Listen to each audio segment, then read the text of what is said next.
तो वीरेंद्र कुमार जो है वो थावरचंद गहलोत की जगह पे आए और उस धार को कुंद करने की कोशिश। अब देखिए, ज्योतिरादित्य सिंधिया की बात हो रही थी, ज्योतिरादित्य सिंधिया के नाम की घोषणा कर रहे हैं। मैंने कहा आपको चौथे नंबर पर ज्योतिरादित्य सिंधिया आएंगे, आपने कहा दूसरे दलों से आने वाले लोग, तो उस सिलसिले में मैंने कहा ज्योतिरादित्य माधवराव सिंधिया ईश्वर की शपथ लेता हूं कि मैं विधि द्वारा स्थापित भारत के संविधान के प्रति सच्ची श्रद्धा और निष्ठा रखूंगा। और ज्योतिरादित्य सिंधिया ये मंत्री रह चुके हैं, यूपीए सरकार में भी खासम खास थे गांधी परिवार के, लेकिन अब खासम खास हो गए हैं बीजेपी की पिछले साल ठीक लॉकडाउन की घोषणा से पहले जो सरकार बनी थी, जो ताजपोशी हुई थी, वो ज्योतिरादित्य सिंधिया की बदौलत ही था कि ज्योतिरादित्य सिंधिया ने खेमा बदल लिया लगभग 2 दर्जन विधायकों के साथ। काम को इनाम है, काम को इनाम है, ये काम को इनाम है। लेकिन यहाँ पर इनके मंत्रालय को लेकर भी कयास बहुत लगाए जा रहे हैं, कम्युनिकेशन मिलेगा, शिक्षा मंत्रालय दिया जाएगा। मुझे ज्ञात होगा।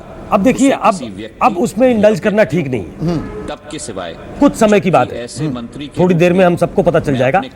ये अपेक्षा की जा रही है, लेकिन बड़े स्लॉट्स खाली हो गए ना, कानून मंत्रालय खाली है, आईटी कम्युनिकेशन खाली है, स्वास्थ्य खाली है, शिक्षा मंत्रालय खाली है। इनको कोई बड़ा विभाग मिलेगा ऐसी उम्मीद इनको भी है, इनके समर्थकों को भी है। पहला इनका तजुर्बा भी है, ये यूपीए मंत्री रह चुके हैं, तो उस लिहाज से अगर देखा जाए और नए ब्लड के तौर पे देखा जाता है तो नया इन्फ्यूजन जो है वो मोदी अगर करना चाहेंगे कि हम थोड़ा युवा शक्ल देना चाहते हैं तो उनको थोड़ी तवज्जो देनी पड़ेगी। अगला नाम रामचंद्र प्रसाद सिंह, जो आरसीपी सिंह के नाम से ज्यादा जाने जाते हैं, जनता दल के राष्ट्रीय अध्यक्ष हैं। इसमें कई पेच हैं। पहले तो आप थोड़ा आरसीपी सिंह के बारे में बताइए, आप मुझसे कहीं बेहतर जानते हैं उनके बारे में। ब्यूरोक्रेट हैं, आईएएस रहे, यूपी काडर के आईएएस अफसर थे, नीतीश कुमार के बहुत करीबी थे। नीतीश कुमार जब मंत्री थे तो उनके पीएस हुआ करते थे। बाद में नीतीश कुमार सीएम बने तो प्रिंसिपल सेक्रेटरी थे और फिर इन्होंने आईएएस की नौकरी छोड़ दी। ट्रस्टेड लेफ्टिनेंट है, बहुत ट्रस्टेड। आप यही समझ सकते हैं कि एकमात्र जेडीयू का रिप्रेजेंटेशन है, बाकी राज्य मंत्री नहीं, कोई राज्य मंत्री भी नहीं, कोई भी राज्य मंत्री। तो ये 2019 और 2021 में ऐसा बदलाव क्या आया? एक मंत्रिमंडल मिल रहा था 2019 में और उसको ठुकरा दिया गया था, तो आज ये मान कैसे गए? इसी को पढ़ने की जरूरत है कि वो नीतीश कुमार जिन्होंने इस तरीके के डिस्ट्रीब्यूशन की कल्पना की थी। भाई ये था कि आरसीपी सिंह लल्लन सिंह बनेंगे और एक राज्य मंत्री बनेगा।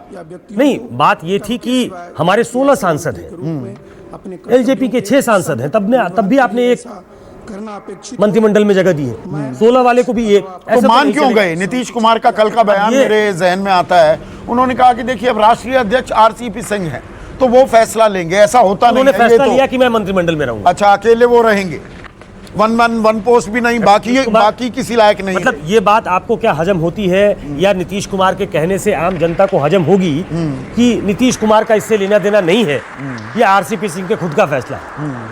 इसको रीड करने की जरूरत है कि ऐसा क्या बदल गया इतने दिनों में। छोटे भैया की भूमिका में अपने आप को अब ढाल लिया है जेडीयू ने। मुझे लगता है कि राज्य में जिस तरीके से ये अश्विनी वैष्णव पीएस रह चुके हैं, तो मैंने अटल बिहारी वाजपेयी के टाइम में इनको पीएस के तौर पे देखा करता था, मैंने कवर किया है। और उस समय मैं इनको राजनेता की भूमिका में नहीं देखता था। जब से इन्होंने आईएएस की नौकरी छोड़ी और उसके बाद जब भी मुलाकात हुई तो ये अपने किसी काम में लगे हुए थे और उसके बाद अचानक पता लगा कि ये राज्यसभा से सांसद हो रहे हैं। और उसमें बीजेडी ने भी समर्थन किया, बीजेपी के उम्मीदवार थे, उम्मीदवारी समर्थन बीजेडी ने किया। तो ये एक सरप्राइज इसके तौर पे है, क्योंकि शुरुआत में इनको देखा जा रहा था कि ये मिनिस्टर ऑफ स्टेट बनाए जाएंगे, लेकिन आजकल ये बीजेपी के काम में इतने इन्वॉल्व थे कि बीजेपी का जो दफ्तर है उसकी 3री मंजिल पे बैठा करते थे और इकोनॉमिक अफेयर्स में ये सरकार को सलाह भी दिया करते हैं। तो क्या इनको अर्थव्यवस्था जो पटरी से उतरी हुई है, बहुत बड़ी जिम्मेदारी क्या मिलने वाली है? देखिए, मंत्री के तौर पे कैबिनेट मंत्री बनने वाले हैं, जो संकेत मिल रहे हैं। नहीं, संकेत नहीं, कैबिनेट मंत्री बन रहे हैं। बिल्कुल, कैबिनेट मंत्री के तौर पे शपथ लिए। हाँ, तो अश्विनी वैष्णव कैबिनेट मंत्री बनना, तो ये आप समझिए कि कोई ना कोई इनके लिए पोजीशन कार्व आउट करके रखी है, मोदी ने कुछ सोच के रखा है और तभी इनको प्रधानमंत्री कैबिनेट मोदी को ब्यूरोक्रेट से बड़ा प्यार है। हाँ आगे हरदीप पुरी आगे हो, आर.के. सिंह हो, आरसीपी सिंह हो, आर.सी.पी. सिंह हो, अश्विनी ये वैष्णव तमाम हो। वो लोग हैं जो नौकरशाह रहे, जी बिल्कुल, बड़े पदों पर रहे। मतलब आप इनसे कुछ बड़ा, इनके बारे में कुछ बड़ी उम्मीद कर सकते हैं अश्विनी वैष्णव के बारे में, जिस तरीके से इनको मंत्रिमंडल में लिया गया है। नमस्कार, मैं हूं मानक गुप्ता। अगर आपको हमारा ये वीडियो पसंद आया हो तो इसे लाइक और शेयर जरूर करें, और हाँ, हमें सब्सक्राइब और फॉलो करना ना भूलें ताकि आप देश और दुनिया की कोई खबर मिस ना करें, चाहे कोई ब्रेकिंग न्यूज हो या कोरोना वायरस से जुड़ी कोई भी अपडेट, पॉलिटिक्स हो या आपकी जेब से जुड़ी कोई खबर, इलेक्शन की कोई न्यूज हो, कोई कंट्रोवर्सी हो या फिर कोई वायरल वीडियो, सब कुछ मिलेगा न्यूज़ 24 पर। तो जुड़े रहिए हमारे साथ और देखते रहिए न्यूज़ 24।